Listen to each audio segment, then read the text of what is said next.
Football বিশ্ব থেকে বিদায় নিল আরো এক উজ্জ্বল নক্ষত্র, ক্যারিয়ারের চির বিদায়। তাই তো ম্যাচ শেষে অঝরে কাঁদলেন ক্রিস্টিয়ানো রোনালদো। ক্রিস্টিয়ানো রোনালদোর এমন কান্না সত্যি দেখা যায় না। ক্রিস্টিয়ানো রোনালদোর কান্না দেখে কেঁদে দিল গোটা ফুটবল বিশ্ব। শেষ মিনিটের চরম উত্তেজনা আর নাটকীয়তার গোল। স্পেনের কাছে এই কেমন করে হেরে বিদায় নিল ক্রিস্টিয়ানো রোনালদোর পর্তুগাল। তবে কি ক্যারিয়ারের ইতি টেনে দিলেন ক্রিস্টিয়ানো রোনালদো? বিস্তারিত জানতে ভিডিওটি না টেনে সম্পূর্ণ দেখার অনুরোধ রইল। ফাইনালের আগে ফাইনাল বললেও যেন ভুল হবে না। কোয়ার্টার ফাইনালে ওঠার লড়াইয়ে পারস্পরিকের বিপক্ষে মাঠে নেমেছিল স্পেন পর্তুগাল। একে অন্যের প্রতি বল দখলে এগিয়ে রেখেছিল দুই দল। একের পর এক আক্রমণ চালিয়েছিল পর্তুগাল স্পেন, যেন কে কাউকে আগে দিবে গোল। ম্যাচের ষষ্ঠ মিনিটে হয়তো লিড পেয়ে যেত স্পেন। বল নিয়ে ডিবক্সের ভিতর ঢুকে পড়েন ওরাজাবেল। তার সামনে ছিল কেবল পর্তুগিজের গোলরক্ষক। প্রথমার্ধে মুহুর্মুহুর আক্রমণ দুই দলের। ম্যাচের বয়স যখন 35 মিনিট, আক্রমণে পর্তুগাল। ডিবক্সের ভিতর 11 নম্বর জার্সি পরিহিত খেলোয়াড়ের করাস।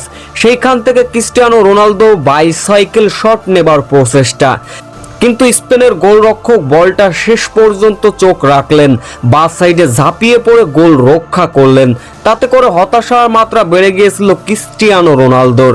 1 মিনিট যেতে না যেতে আবারও আক্রমণে এবার পর্তুগাল। দূরপাল্লার শট, ভেসে আসা বল, আত্মঘাতী গোল হজম করতে হচ্ছিল। সেই ভেসে আসা বলটি স্পেনের এক ফুটবলারের মাথায় লাগলে বল গিয়ে লাগলো গোলবারে।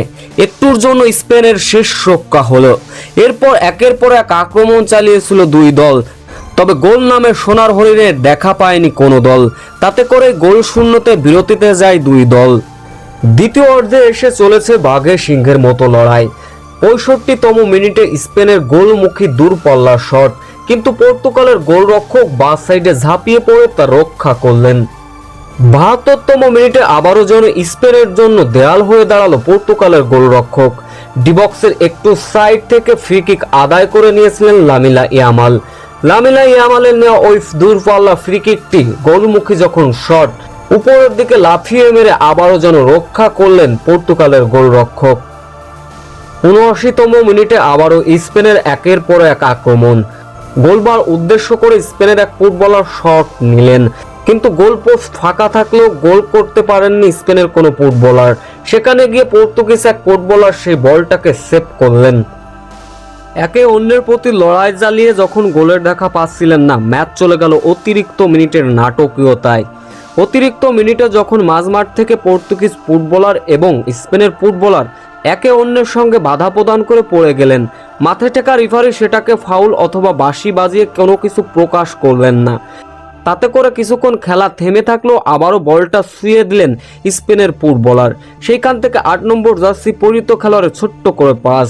সেইখান থেকে ডিবক্সের ভিতর 7 নম্বর পরিহিত খেলোয়াড় 6 নম্বর জার্সি পরিহিত খেলোয়াড়ের কাছে বলটা পাস করে দিলেন। সেইখান থেকে সেই 6 নম্বর জার্সি পরিহিত খেলোয়াড় অন বেসেস অন মেরিনো অসাধারণ একটি গোল আদায় করে নিলেন, বুদ্ধিমত্তার পরিচয় দিলেন, যার ফলে শেষ মুহূর্তে শেষ অতিরিক্ত মিনিটের নাটকীয়তা।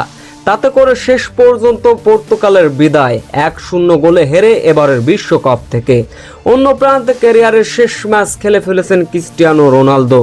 তাই তো ম্যাচ শেষে কান্নায় ভেঙে পড়েছেন, অঝরে কেঁদেছেন। সতীর্থদের কাছ থেকে সান্ত্বনা খোঁজার জন্য বুকে জড়িয়ে ধরেছেন।